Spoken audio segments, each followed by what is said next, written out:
1 চামচ জিরের গুঁড়ো দিয়ে দিচ্ছি, সামান্য একটু লঙ্কার গুঁড়ো। ভালো করে সব কষিয়ে নেব। মাংসটা ভালো করে কষানো হয়ে গেছে, দেখুন মাংস থেকে তেল ছেড়ে দিয়েছে। ফেটিয়ে রাখা টক দই আমি দিয়ে দিচ্ছি।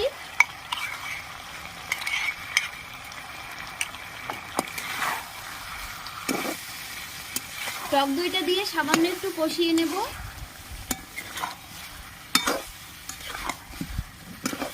চিড়ে রাখা কাঁচা লঙ্কা দিয়ে দিচ্ছি, কাজু বাটা দিয়ে দিচ্ছি, মতো নুন